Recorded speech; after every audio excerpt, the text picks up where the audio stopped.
السلام عليكم ورحمة الله.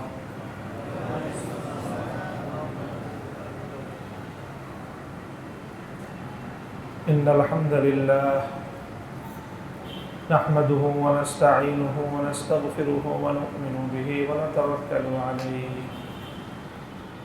ونشهد أن لا إله إلا الله وحده لا شريك له ونشهد أن سيدنا ومولانا محمدا عبده ورسوله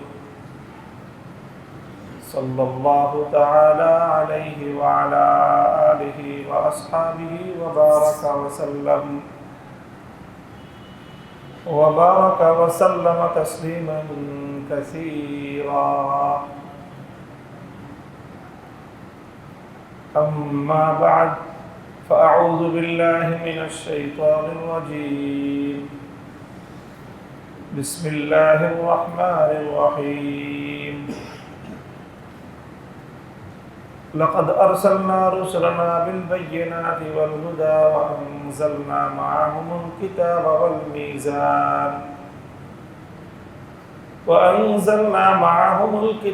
والميزان ليقوم الناس بالقسط وأنزلنا الحديد فيه بأس شديد ومنافع للناس.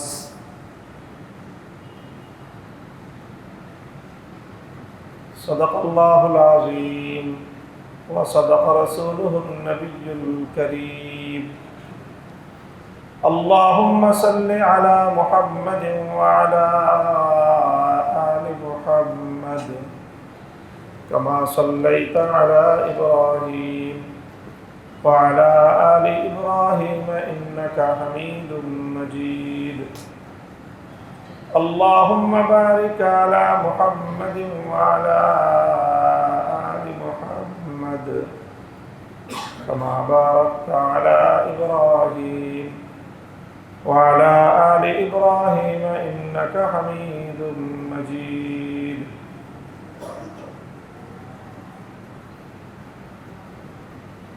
আল্লাহ পাক রব্বুল আলামিন আমাদের উপর বড় মেহেরবানি করেছেন যে আল্লাহ আমাদেরকে সৃষ্টি করে দুনিয়াতে লাওয়ারিস বানায় পাঠায় দেন নাই, যার কোনো অভিভাবক নাই, গার্জিয়ান নাই। এরকম ভাবে লাগাম ছাড়া ভাবে আল্লাহ আমাদেরকে দুনিয়াতে পাঠিয়ে দেন।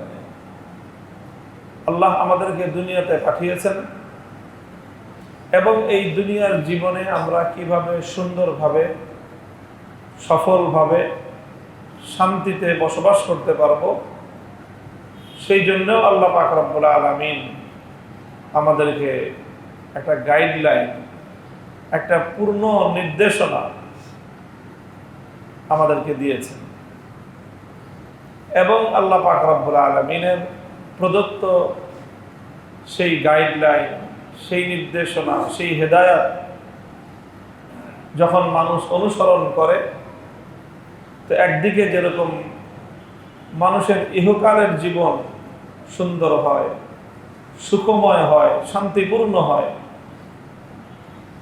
একই সাথে এর ভিত্তিতে মানুষের জীবনের যে মূল লক্ষ্য এবং টার্গেট, পরকালের জীবনেও মানুষ সফলকাম হতে পারে। তো এটা হলো আমাদের জন্য আল্লাহর পক্ষ থেকে অনেক বড় একটা রহমত, অনেক বড় একটা অনুগ্রহ যে তিনি আমাদের জন্য দুনিয়াতে চলার জন্য, জীবন যাপন করার জন্য এবং জীবনের আমাদের দায়িত্ব, কর্তব্য, এই যাবতীয় বিষয়ে আমাদের জন্য একটা পূর্ণাঙ্গ নির্দেশনা তিনি দিয়েছেন। আল্লাহর পক্ষ থেকে আমাদের জন্য আল্লাহ প্রদত্ত সেই নির্দেশনাটার নামই হলো ইসলাম। আল্লাহ পাক রব্বুল আলামিনের নিকট ইসলাম ছাড়া অন্য আর কোনো জীবন পদ্ধতি, জীবন যাপন করার সিস্টেম ইসলাম ছাড়া অন্য কোনো সিস্টেম আল্লাহর নিকট গ্রহণযোগ্য না। আল্লাহ সেটাকে পছন্দ করেন না, বরং সেটা আল্লাহর নিকট প্রত্যাখ্যানযোগ্য। যারা ইসলাম ছাড়া অন্য কোনো সিস্টেম জীবনের যে কোনো ক্ষেত্রে, ইসলামের বাইরে অন্য কোনো সিস্টেম, অন্য কোনো পদ্ধতি যারা ফলো করবে, অনুসরণ করবে, তারা ব্যর্থ হবে। তারা আল্লাহ পাক রব্বুল আলামিনের ক্রোধের পাত্রে পরিণত হবে, খোদার গজব তাদের উপর পড়বে এবং তারা পশ্চিমকালেও সফল কাম হতে পারবে না। এটা পরিষ্কার কথা, এ ব্যাপারে সন্দেহ সংশয়ের কোনো সুযোগ নাই। তো তিনটা কথা আমি বললাম। প্রথম কথা বললাম যে আল্লাহর পক্ষ থেকে আমাদের জন্য একটা গাইডলাইন দেওয়া আছে, জীবনযাপন করার একটা পথ, একটা পদ্ধতি বাতলে দেওয়া আছে, সেটার নাম হলো ইসলাম। দুই নম্বর কথা বললাম, এবং এই ইসলামটাই হলো আল্লাহ পাক রব্বুল আলামিনের পছন্দনীয় একমাত্র জীবনযাপনের পদ্ধতি। ইসলামের বাইরে অন্য কোনো সিস্টেম, অন্য কোনো পদ্ধতি গোটা দুনিয়ার কোথাও, কোনো 1 ইঞ্চি মাটিতেও, কোনো একজন মানুষের সারা জীবনের কোনো একটা কাজেও ইসলামের বাইরে অন্য কোনো পদ্ধতি, অন্য কোনো সিস্টেম, এটা আল্লাহ পাক রব্বুল আলামিনের নিকট গ্রহণযোগ্য নয়, আল্লাহর পছন্দ নয়। এটা 2 নম্বর কথা। 3 নম্বর কথা হলো যে যারা আল্লাহর দেওয়া এই পদ্ধতিকে যতটুকু অনুসরণ করবে, তারা ততটুকু সফল কাম হবে, দুনিয়াতেও সফল কাম হবে, আখিরাত এবং পরকালেও তারা সফল কাম এবং লাভবান হবে। আর যারা আল্লাহর দেওয়া এই জীবন যাপন পদ্ধতি থেকে যে যতটুকু জায়গায় যতটুকু সরবে, ততটুকুই তার দুনিয়াতেও ব্যর্থতার গ্লানি আসবে এবং আখিরাতে চরমভাবে সে ক্ষতিগ্রস্ত হবে। এই 3টা কথা এটা সরাসরি মানুষের ঈমানের সাথে সম্পৃক্ত। এই কথাগুলিকে যে বিশ্বাস করবে সে মুমিন, এই কথাগুলিকে যে বিশ্বাস করবে না তার ঈমান থাকতে পারে না।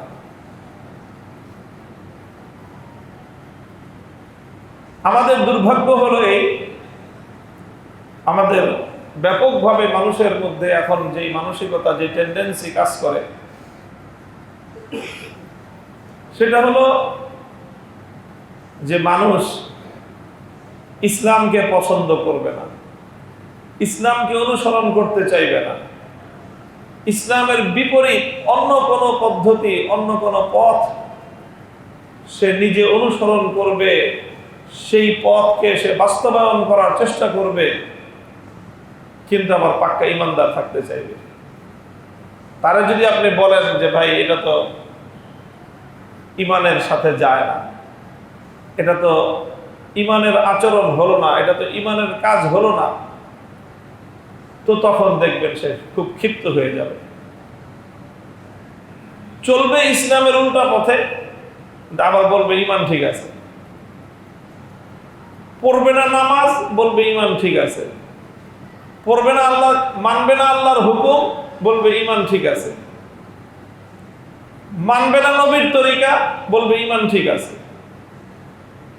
ইমানদারি নিয়ে তারে কিছু বলা যাবে না, ইমানদারি নিয়ে তাকে কোনো সতর্ক করা যাবে না। এটা হলো ব্যাপকভাবে বর্তমান সময়ের জাহিলিয়াত।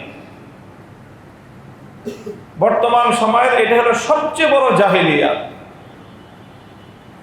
যে মানুষ ঈমান এবং ইসলামের বিরুদ্ধাচরণ করে, কিন্তু এরপরেও সে নিজেকে পাক্কা ঈমানদার মনে করে। তো ঈমানের বিরুদ্ধাচরণ করে, ইসলামের বিরুদ্ধাচরণ করে, আল্লাহ এবং তার রসুলের দেওয়া জীবন পদ্ধতিকে বিপরীত চলে, জীবন পদ্ধতিকে শত্রুতা জ্ঞাপন করে, এরপরও পাক্কা ইমানদার থাকতে চায়। এটা হলো এক ধরনের ভণ্ডামি। এটাই হলো আসলে মুনাফিকি। মানুষ তিন প্রকার হয়: কাফের, ইমানদার, আর হলো মুনাফিক। ইমানদার কারা? ইমানদার আমরা যারা পরিষ্কারভাবে বলি যে আমরা আল্লাহকে বিশ্বাস করি, আল্লাহর কোরআনকে বিশ্বাস করি, আল্লাহর রসুলকে বিশ্বাস করি, এবং আল্লাহ এবং তার রসুল যা বলেছে আমরা পুঙ্খানুপুঙ্খভাবে সেটা শিরোধার্য, তার বাইরে আমার কোনো কথা নাই। আমি যদি কখনো অন্য কিছু বলি সেটা আমার ভুল। আমি যদি কখনো আল্লাহর কোরআন এবং নবীর তরিকার বাইরে কিছু করি সেটা আমার ভুল, এটা আমরা স্বীকার করি। আমার দ্বারা কখনো এর বিপরীত এক চুল পরিমাণও যদি হয় সেটাই ভুল। সঠিক কোনটা? যেটা আল্লাহ বলেছেন, যেটা আল্লাহ রসুল বলেছেন, সেটাই একমাত্র সঠিক। এইভাবে যারা আল্লাহকে এবং আল্লাহ রসুলকে নিঃশর্তভাবে যারা মেনে নেয়, আনুগত্য করে, তাদেরকে বলা হয় ইমানদার। ইমানদারের কথা এবং কাজ পরিষ্কার, গোজামিল নেই। যদি আল্লাহর কোরআনের বাইরে কোনো কাজ হয়ে থাকে, ভাই এটা আমার ভুল।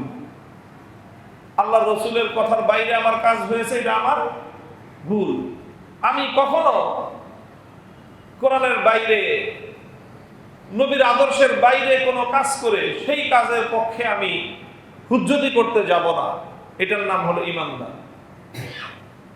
আর একটা হলো বেঈমান, কাফের। পরিষ্কার যে আমি আল্লাহরে মানি না, আল্লাহ রসুলকে মানি না, কোরআন মানে না, এটা মানে না, সেটা মানে না, বাস তার কথাও পরিষ্কার, সে কাফের, সে বেঈমান। মধ্যখানে আর একটা শ্রেণী আছে যারা নিজেদেরকে ইমানদার বলতে চায় অথচ ইসলামকে বিশ্বাস করে না। ইসলাম যে একমাত্র আল্লাহর দেওয়া জীবন যাপনের পদ্ধতি, এটাকে বিশ্বাস করে না।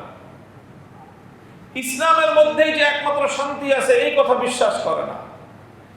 ইসলামই যে একমাত্র মানবতার মুক্তির পথ, এই কথা সে বিশ্বাস করে না।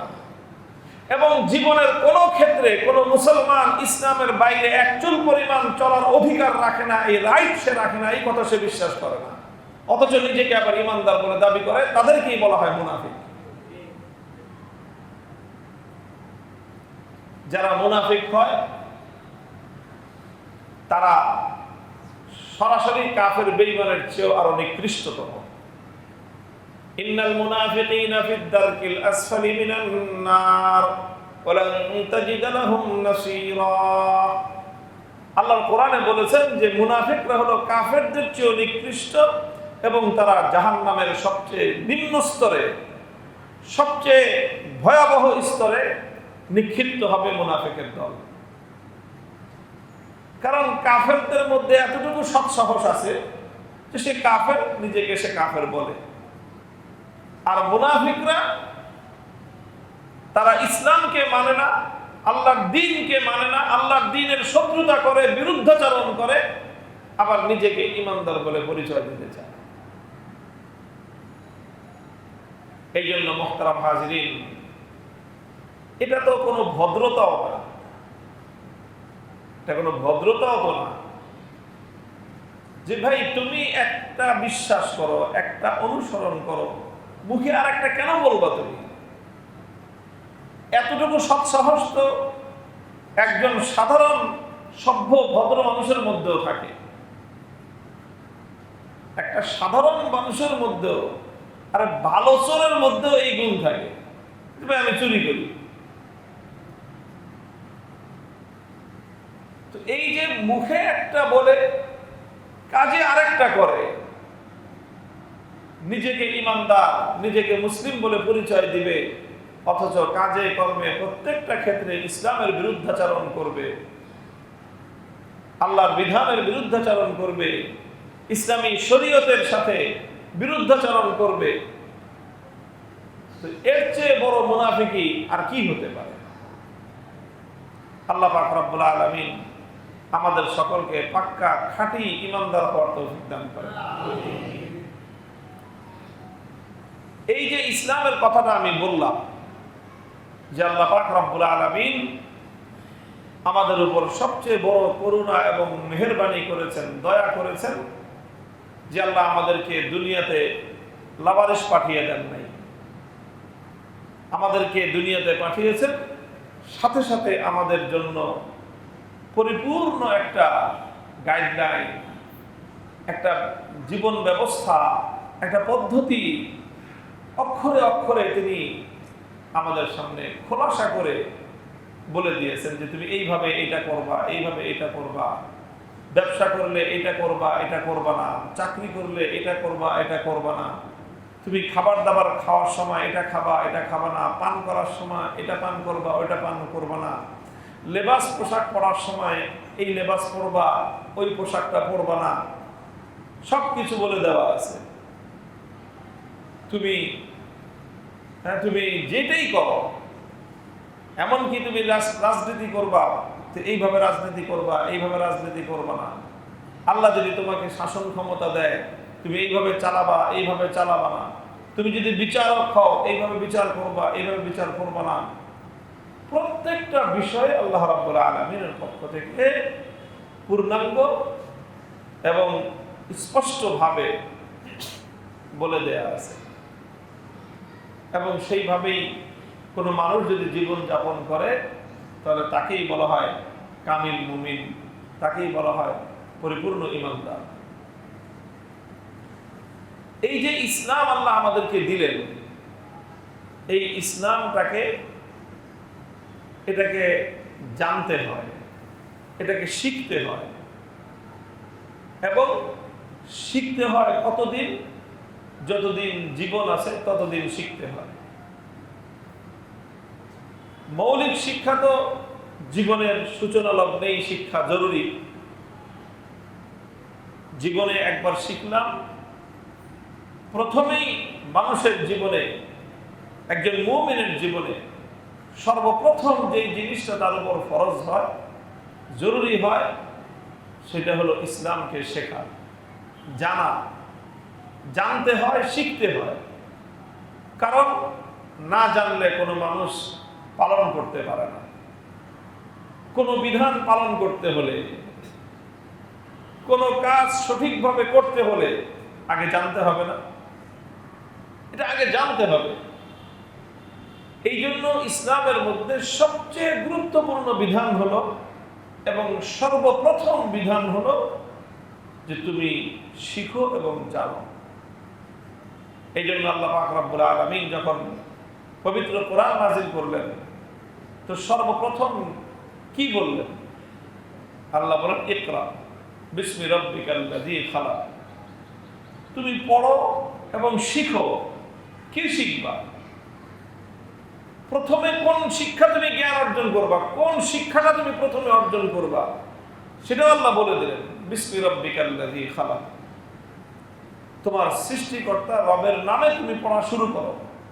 কাজেই তুমি তোমার রবকে চিনো, যিনি তোমাকে সৃষ্টি করেছেন, তাকে জানো, তাকে চিনো, তার হুকুমগুলো চিনো, তার বিধানগুলো বুঝো, শিখো।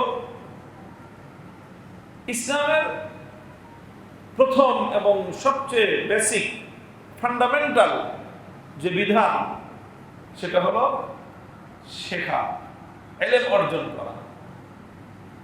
ইলম অর্জন করা, উতলুবুল ইলমা মিনাল মাহদি ইলাল লাহাদ। ইলম অর্জনের বিষয়টা এমন যে এটা এমন না যে আমি একবার শিখে কোর্স কমপ্লিট করে ফেললাম, আমার আর শেখার দরকার নাই, ব্যাপারটা এমন না।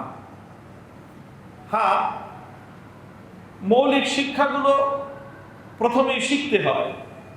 ঈমান কি জিনিস, ইসলাম কি জিনিস, বিশ্বাস কি জিনিস, আল্লাহকে, আল্লাহ রসুলকে, আখিরাত কি, জান্নাত কি, জাহান্নাম কি, তাকদীর কি জিনিস, কবরের জগৎ কি জিনিস, হাসর কি, এই সব যত বিশ্বাস আছে নামাজ কি জিনিস, রোজা কি, হজ কি, যাকাত কি, জিহাদ কি, সকল বিধান, ইসলামের যে সকল গুরুত্বপূর্ণ বিধানগুলি আছে সেই বিধানগুলো প্রথমেই মানুষকে জানতে হয় এবং শিখতে হয়। এটা হলো মানুষের জীবনের প্রথম দায়িত্ব এবং কর্তব্য একজন মুমিনের। এটা শিখলাম এবং জানলাম। আমি যখন শিখবো এবং জানবো তখনই আমি সঠিকভাবে এটাকে পালন করতে পারবো। এমনকি ঈমানকে শিখতে হয়, ঈমান শিখতে হয়। আমরা ঈমান শিখি না, ঈমানের ডিটেলস আমরা বোঝার চেষ্টা করি না। মুহতারাম হাজিরিন, ঈমানকে গভীরভাবে শেখা দরকার। ঈমান কি জিনিস, কুফর কি জিনিস, ঈমান এবং কুফরের মধ্যে পার্থক্য কি, ঈমান এবং কুফরের মধ্যখানে যে ব্যবধান, এই ব্যবধানটা স্পষ্টভাবে একজন মানুষের জানা দরকার।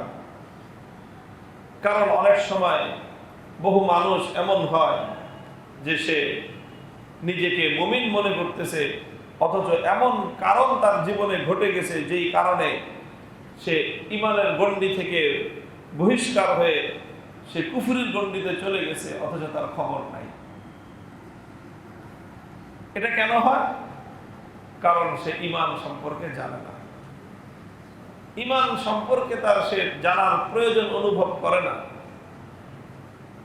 ঈমানকে শেখার গুরুত্ব অনুভব করে না। এই জন্য মুহতারাম হাজিরিন, আমি আপনাদেরকে সর্বপ্রথম এই বিষয়টাকে খুব অনুরোধ করব। আসলে এটা অনুরোধের জিনিস না, এটা তো বাধ্যতামূলক প্রত্যেক ব্যক্তির জন্য, যে ঈমানকে শেখার চেষ্টা করবেন, ঈমানকে জানার চেষ্টা করবেন। ব্যাপারটা এমন না যে আমরা সবাই খুব পরিষ্কার পরিচ্ছন্নভাবে ঈমানকে জানি, ঈমানকে বুঝি, ব্যাপারটা কিন্তু এমন না। জিজ্ঞাসা করলে আমাদের সমাজের অধিকাংশ মানুষ ঈমান এবং কুফরির মাঝে স্পষ্ট ব্যবধান বলতে পারবে না, পারবে না। অথচ সে ভালো নামাজি, ইবাদত করে, কিন্তু সবচেয়ে মৌলিক যেই বিষয়, সবচেয়ে বেসিক এবং ফান্ডামেন্টাল যেই বিষয়টা, সেটা হলো ঈমান। সেই ঈমানটা শিখতে হয়, ঈমানের পরে আমল শিখতে হয়, এরপরে এটাকে বাস্তবায়ন করতে হয়। যেইভাবে আমি শিখলাম সেইভাবে ঈমান ধারণ করব, আমল যেইভাবে শিখলাম সেইভাবে আমি আমল বাস্তবায়ন করব। তো এটা হলো প্রথম দফা, যে একজন মানুষ প্রথমে ঈমানকে ভালো করে শিখবে, জানবে, ইলম অর্জন করবে। কিসের ইলম? ঈমানের ইলম, আমলের ইলম, দুটোরই ইলম তাকে শিখতে হবে। মৌলিক শিক্ষাটা অর্জন হয়ে যাওয়ার পর এরপরে সারা জীবন তাকে কিছু কিছু এই ইলমের চর্চা করতে হয়। ইলমের চর্চা করতে থাকলে তো প্রত্যেকটা কাজ, প্রত্যেকটা আমল মানুষের সুন্দর হয়, শুদ্ধ হয়, মানুষ ধীরে ধীরে সে উন্নতি করতে পারে। যেমন ধরেন একটা বিল্ডিং, বিশাল একটা ইমারত, এটা তো প্রথমে একবার তৈরি করা হয়, নির্মাণ করা হয়। তো নির্মাণ করার পরে ধরেন এই ভবনটা 100 বছর 200 বছর টিকবে। একবার নির্মাণ করেছে, 100 বছরের মধ্যে কি এই ভবনটার মধ্যে আর কোনো পরিচর্যা করতে হবে না? আপনাদের কি ধারণা? পরিচর্যা করতে হবে। মাঝে মাঝে ভবনের বিভিন্ন জায়গায় পলেস্তারা করে খুলে পড়লে সেটাকে আবার পুনর্নির্মাণ করতে হবে, সেটাকে আবার সংস্কার করতে হবে। বিভিন্ন জায়গায় বিভিন্ন জিনিস খসে পড়বে, পচন ধরবে, এটার মধ্যে সমস্যা তৈরি হবে, সেগুলোকে আবার মাঝে মাঝে রিপেয়ার করতে হয়। আপনি যখন নিয়মিত এই রিপেয়ারিং এর উপর থাকবেন, তো দেখা যাবে যে এই ভবনটা যেইভাবে নির্মাণ করা হয়েছিল ঠিক সেই স্ট্রেংথ নিয়ে, সেই শক্তি এবং সেই মজবুতি নিয়ে সেই ভবনটা টিকে থাকবে। আর যদি দীর্ঘ সময় পর্যন্ত এই ভবনের আপনি রিপেয়ারিং এর কাজ না করেন, তাহলে দেখা যাবে যে যেই ভবন 500 বছর টিকার কথা 50 বছর পরে দেখা যাবে যে সেই ভবন আর বসবাসের উপযুক্ত নাই, এটা যে কোনো সময় ভেঙে পড়তে পারে। একটা ভবন যেরকম একজন মানুষকে একবার নির্মাণ করে দিলেই দায়িত্ব সম্পন্ন হয়ে যায় না, বরং এই ভবন দিয়ে যদি আপনাকে উপকৃত হতে হয় তাহলে এটাকে সবসময় পরিচর্যা করতে হয়, এটাকে সংস্কার করতে হয়, পুনর্নির্মাণের কাজ অব্যাহত রাখতে হয়। তাহলে এই ভবনটাকে আপনি দীর্ঘ সময় পর্যন্ত, এর যতদিন এর লাইফ টাইম, এই পূর্ণ লাইফ টাইম পর্যন্ত এই ভবনকে ব্যবহার করা সম্ভব। ঠিক এলেমটা হলো এরকম জিনিস, বেসিক এলেম, মৌলিক এলেম। এটা তো মানুষকে প্রথমেই শিখতে হয়, কারণ ইন্নামাল ইলমু ক্বাবলাল আমাল, আমলের আগে এলেম। এলেম না শিখলে, না জানলে মানুষের পক্ষে কোনো আমল করাই সম্ভব না। এমনকি একজন মানুষ ঈমানদারও হতে পারবে না না জানলে, মুমিন হওয়া সম্ভব না ঈমান না শিখলে। ঈমান তো ভাই কোনো দাবি করার জিনিস না যে আমি দাবি করলাম আর ঈমানদার হয়ে গেলাম। ঈমানদার এটা কোনো বংশীয় পরিচয়ও না যে মুসলিম বাবা মায়ের ঔরসে জন্মগ্রহণ করলাম বাস আমি ঈমানদার হয়ে গেলাম, ব্যাপারটা এমন না। বরং প্রত্যেক ব্যক্তিকে ঈমান শিখে শিখে ঈমানকে অর্জন করতে হয়, ঈমানকে জেনে জেনে ঈমানকে অর্জন করতে হয়। ঈমানকে যেরকম জানতে হয়, সাথে সাথে কুফুরটা কি সেটাও জানতে হয়। ঈমান এবং কুফুর এটা এই পিঠ আর ওই পিঠ। কখনো কুফুরির পর্যায়ের কোনো কিছুর সঙ্গে একজন মানুষ সম্পৃক্ত হয়ে গেলে সে আর ঈমানদার থাকতে পারে না। কুফুরির সঙ্গে সম্পৃক্ত হয়ে গেলে ঈমানদার থাকা যায় না। এই জন্য ঈমান এবং কুফুরি সংক্রান্ত ইলম, এই জ্ঞান, এটা প্রত্যেক মুমিনের শিক্ষা করা, অর্জন করা খুব জরুরি। কেমন জরুরি? ঈমান আনা যেমন জরুরি, ঈমানের জ্ঞান জানা, ঈমানের ইলম জানা, কুফুরির ইলম জানাটাও এমন জরুরি। কারণ এই ইলমটা না জানলে একজন মানুষ সে নির্ভেজাল খাঁটি ঈমানকে সে ধারণ করতে পারে না। সে নিজেকে মনে করতে থাকে যে সে খাঁটি ঈমানদার। অনেক সময় এরকম হয় যে আমরা অনেক কাজ করি, দুনিয়াদারির কাজও এরকম হয় যে আমরা কোনো কারণে নিজের অজান্তে কোনো একটা ভুয়া অথবা ভেজাল একটা কাজের মধ্যে আমি আটকে যাই। মনে করেন আপনি একটা প্রপার্টি কিনলেন, একজনের কাছ থেকে একটা প্রপার্টি কিনছেন, জায়গা কিনছেন, বাড়ি কিনছেন, যেটাই কিনছেন, অথবা একটা ব্যবসা বাণিজ্যের কোনো একটা লাইসেন্স আপনি একজনের কাছ থেকে খরিদ করেছেন, কিন্তু ঘটনাচক্রে সেই জমির দলিলটা ভুয়া দলিল, সেটা অরিজিনাল দলিল না। লাইসেন্সটা অরিজিনাল লাইসেন্স না, এটা একটা কারসাজি করে জালিয়াতি করে একটা জাল লাইসেন্স বানানো হয়েছে। এখন আপনি সেই জাল লাইসেন্সটা নিয়ে আপনি ব্যবসা করতেছেন। আপনার তো ধারণা কি যে আপনার কাছে লাইসেন্স আছে, আপনার ধারণা যে আপনি জমিনটা কিনেছেন, আপনার কাছে দলিল আছে, আপনি আত্মবিশ্বাসের সাথে কাজ করে যাচ্ছেন, আমি তো বাড়ির মালিক, আমি তো জমির মালিক, কারণ আমি তো দলিল নিয়েছি। 50 বছর পরে দেখা গেল, 20 বছর পরে দেখা গেল, 10 বছর পরে দেখা গেল যে আপনার জমিনের দলিলটা পুরাটাই ভুয়া দলিল। আপনার ব্যবসার লাইসেন্সটা পুরোটাই জাল লাইসেন্স। আরে আরো সহজ বিষয় হতে পারে যে আপনার পকেটে 1 লক্ষ টাকার বান্ডিল আছে, আপনি তো খুব হাসি খুশি আছেন, যে চিন্তার কি আছে, পকেটে লাখ টাকার বান্ডিল তো আছেই, আপনি মানে ফুর্তিতে চলতেছেন, এখানে দোকানে গেছেন, হ্যাঁ, হাজার হাজার টাকার আপনি কেনাকাটা করলেন, আপনার চিন্তা কি, পকেটে তো টাকার বান্ডিল আছেই। টাকার বান্ডিল বের করে যখনই আপনি দোকানদারকে দিয়েছেন, দোকানদার দেখে টাকা হাতায় বলে যে এই বান্ডিল পুরাটাই জাল। বলেন এখন এই জাল বান্ডিলের টাকা দিয়ে 1 লক্ষ টাকার বান্ডিল দিয়ে আপনাকে 1000 টাকার সদাই দিবে কোন দোকানদার? আর বলবে যে ভাই এটা তো জাল টাকা। আপনি যদি বলেন ভাই জাল হয়েছে তো কি হয়েছে, টাকা তো, আচ্ছা ঠিক আছে 1 লাখ টাকা নাই, আপনি 50,000 টাকার মাল দেন, দিবে?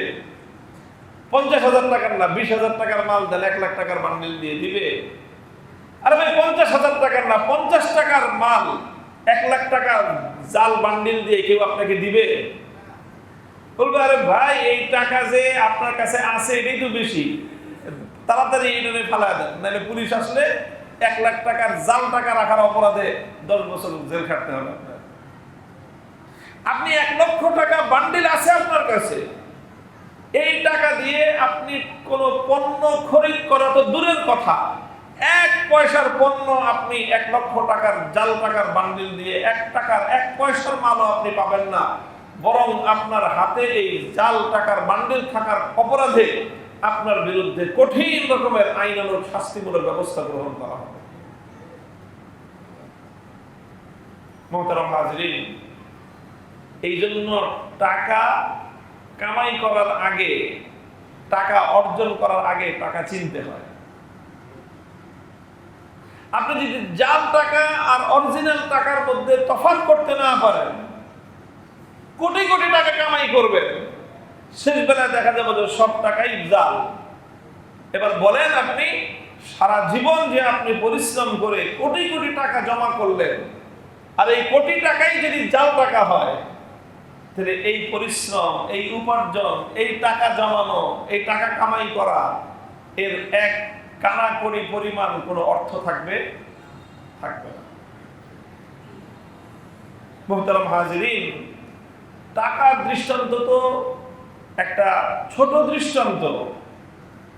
সারা জীবনের সমস্ত উপার্জিত টাকা যদি জাল প্রমাণ হয়, তাহলে বেশির চেয়ে বেশি এতটুকু হলো যে আপনি দুনিয়াতে আপনার আর্থিকভাবে আপনি ফকির হয়ে গেলেন।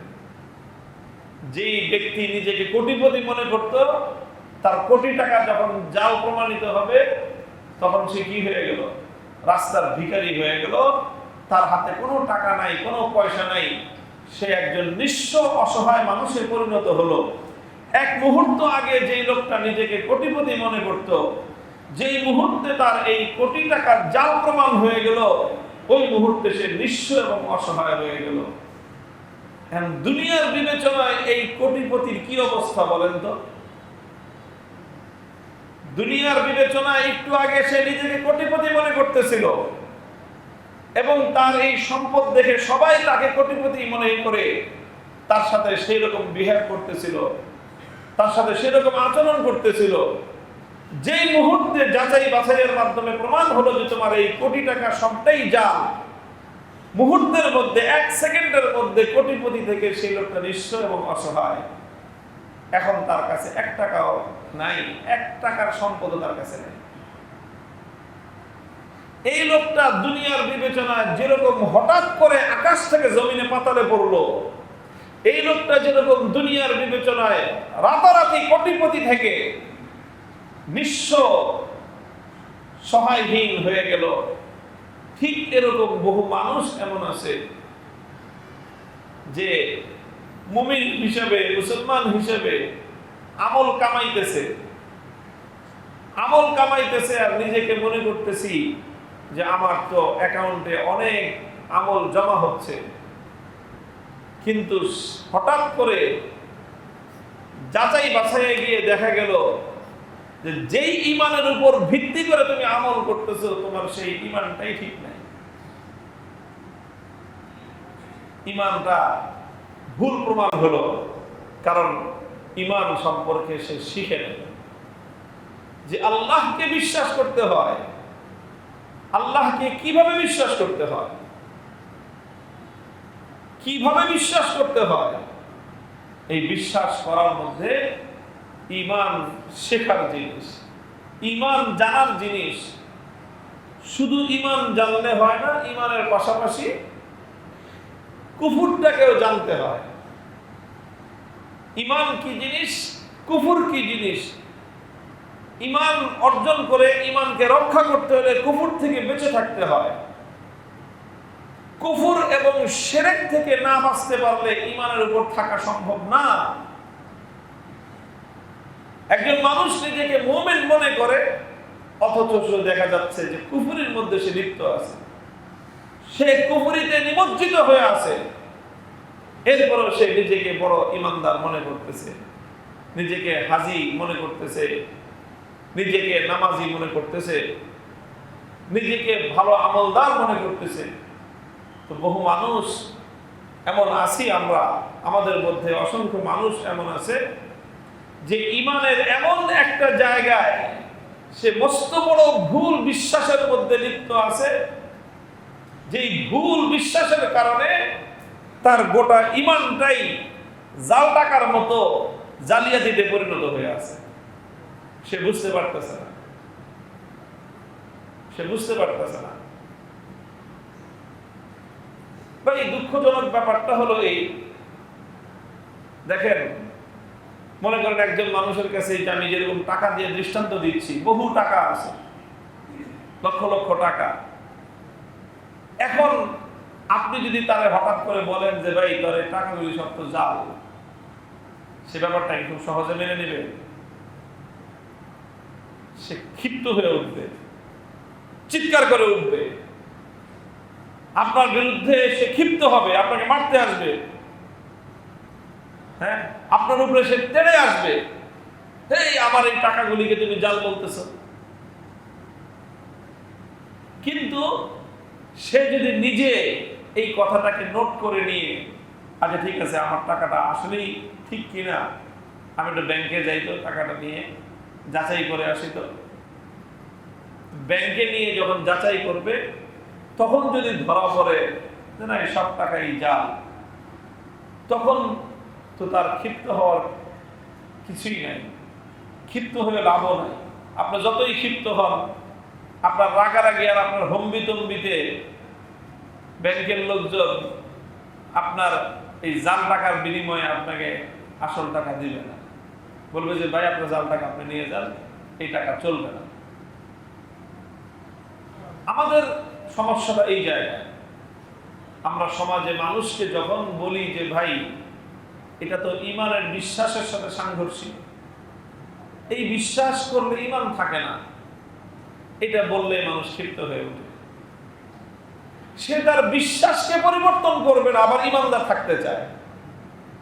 সে কুফরিকে ত্যাগ করবে না, কিন্তু তার ইমান নাই এই কথা সে সহ্য করতে পারে না। এটা কেমন কথা? আপনি জাল টাকা দিয়ে মালদার হতে চান, এটা কেমন কথা? জাল টাকা দিয়ে কি ধনী হওয়া যায় বলেন তো? জাল টাকা দিয়ে যেরকম মালদার হওয়া যায় না, কুফরি ধারণ করে ইমানদার থাকা যায় না। কুফরি ধারণ করে ইমানদার থাকা যায় না। আলোচনা অন্য একটা বিষয় লম্বা আলোচনা করতে চেয়েছিলাম, মৌলিক বিষয়টায় আলোচনা দীর্ঘ হয়ে গেল। আমি আলোচনা এখন সর্বশেষ কনক্লুশন টানতেছি। বিষয়টা হলো এই যে ভাই আমার আজকের আলোচনার মূল বিষয় হলো আমাদের সকলের প্রতি এই দৃষ্টি আকর্ষণ করা যে ঈমান শেখার জিনিস, ঈমান শেখার জিনিস, এবং ঈমানের সাথে সাথে কম্পারেটিভলি আপনাকে কুফরটাকেও জানতে হবে। ঈমানকে জানতে হবে, শিখতে হবে। কেন? ঈমানকে অর্জন করার জন্য। আর কুফরকে শিখতে হবে, জানতে হবে। কেন? কুফরকে বর্জন করার জন্য। অরিজিনাল টাকা চিনতে হবে কেন? যাতে আপনি অরিজিনাল টাকা সংগ্রহ করতে পারেন। ভেজাল টাকা, জাল টাকা চিনতে হবে কেন? যেন জাল টাকা থেকে আপনি বাঁচতে পারেন। এই জন্য প্রত্যেকটা ব্যাংকে গিয়ে দেখবেন 1000 টাকার নোটের আপনার জাল টাকা চেনার উপায় লেখা আছে। প্রত্যেকটা ব্যাংকে একদম বড় বড় সাইনবোর্ডে লেখা আছে জাল টাকা চেনার উপায়। হ্যাঁ, জাল টাকা চেনে কে? জাল টাকা কি আপনি কামাই করবেন, না জাল টাকা দিয়ে আপনি বড় লোক হবেন? তাই জাল টাকা ব্যাংকে চিনায় কেন? জাল টাকা এই জন্য চিনায় কারণ জাল টাকা না চিনলে আপনি জালিয়াতির ধোঁকাবাজি থেকে বাঁচতে পারবেন না। এই জন্য আপনাকে জাল টাকা চেনায়। এই জন্য আমাদেরকে কুফর সম্পর্কে জানতে হবে, শিরক সম্পর্কে জানতে হবে। কেন জানতে হবে? যেন কুফর এবং শিরক থেকে মুক্ত হয়ে আমি আমার ঈমানকে পিওর এবং নির্ভেজাল রাখতে পারি। এই জন্য ইন্নাল্লাহা লা ইয়াগফিরু আন ইউশরাকা বিহি ওয়া ইয়াগফিরু মা দুনা যালিকা লিমান ইয়াশা ওয়া মান ইউশরিক বিল্লাহি ফাকাদ দাল্লা দালালাম বাঈদা। আল্লাহ বলেছেন যে দেখো, ঈমানটা খাঁটি নিয়ে আসবে আমার কাছে। আমলের ত্রুটি বিচ্যুতি থাকলে আমি আল্লাহ সেটা তুমি তওবা করলে আমি ক্ষমা করে দিব। কিন্তু খবরদার, যদি শিরক করো কশিন কালেও তোমার শিরকের গুনাহ আমি আল্লাহ মাফ করব না। কশিন কালেও শিরক আল্লাহ মাফ করবেন না। তো এই জন্য শিরক এবং কুফর থেকে নিজের জীবনকে মুক্ত রাখতে হবে, ঈমানকে নির্ভেজাল করতে হবে, ঈমানকে জানতে হবে, ঈমানকে শিখতে হবে। এই জন্য ভালো করে ঈমানটাকে যেন আমরা হাসিল করতে পারি। ঈমানের একটা কথা বলে আমি আলোচনা শেষ করতেছি। ঈমানের মধ্যে এটা খুব জরুরি একটা বিশ্বাস হলো, একজন মুমিনকে এই কথা বিশ্বাস করতে হয় যে ইসলামের যত বিধান আছে, যত বিষয়ে ইসলামের নির্দেশনা আছে, অন্য শব্দে বললে সিনোনিম আরেকটা যদি আমি টার্ম ব্যবহার করি তাহলে বলা যায় যে শরীয়তের যত বিধান আছে। কিসের বিধান? শরীয়তের যত বিধান আছে, শরীয়তের বিধানটাই হলো সর্বশ্রেষ্ঠ, সর্বোত্তম এবং মুমিনের জন্য একমাত্র পালনীয় বিধান হলো শরীয়তের বিধান। শরীয়তের বিধানের বাইরে যেই বিধান আছে, শরীয়তের বাইরে যা কিছু আছে, এর কোনটাই উত্তম নয়, এর কোনটার মধ্যে কল্যাণ নাই এবং এর কোনটা শরীয়তের বাইরের কোনো কিছুকে কোন মুমিনের জন্য এক মুহূর্ত অনুসরণ করার অধিকার নাই। এই কথাটা বিশ্বাস করার নাম হলো ঈমান। কথাটা এতটুকু সংক্ষেপেই বললাম। শুধু এই কথা যদি কানের মধ্যে রাখেন আর নিজের সাথে নিজে একটু জিজ্ঞাসাবাদ করেন, অন্য কারোর কাছে জবাব দিতে হবে না। আপনি আপনার কাছে প্রশ্ন করবেন যে তুমি নিজেকে লক্ষ্য করে বলবেন, হে অমুক, হে মামুন, হে আব্দুর রহমান, হে রাসেল, হে জুয়েল, নিজেকে নিজে ডেকে জিজ্ঞাসা করবেন, তুমি কি আল্লাহর শরীয়তকে এইভাবে বিশ্বাস করো যে আল্লাহর শরীয়ত এটাই শ্রেষ্ঠ, এটাই উত্তম, এর কোনো বিকল্প নাই? তুমি কি এটা বিশ্বাস করো? তুমি কি বিশ্বাস করো যে শরীয়তের যত বিধান আছে সেই বিধানটাই একমাত্র, এর মধ্যেই কল্যাণ আছে, এর বাইরে কল্যাণ নাই, একমাত্র এটার মধ্যেই মানুষের জন্য শান্তি আছে, মানুষের মুক্তি আছে? এই কথা কি তুমি বিশ্বাস করো? তুমি কি বিশ্বাস করো একমাত্র শরীয়তই একজন মুমিনের জন্য অনুসরণযোগ্য, শরীয়তের বাইরের কোনো কিছু একজন মুমিনের জন্য অনুসরণযোগ্য না? এই কথা কি তুমি বিশ্বাস করো? নিজেকে নিজে জিজ্ঞাসা করো। যদি আপনার বিবেক উত্তর দেয় যে হ্যাঁ তুমি বিশ্বাস করো, তাহলে আপনি প্রাথমিকভাবে নিজেকে মনে করতে পারেন যে আপনি ঈমানদার। এরপর এটা নিয়ে আরো যাচাই বাছাইয়ের প্রশ্ন আছে। আর যদি মনে করেন যে না, আপনার বিবেক এই কথা বলে না, আপনার মন এই কথা বলে না যে না শরীয়ত সবচেয়ে ভালো হয় কেমনে?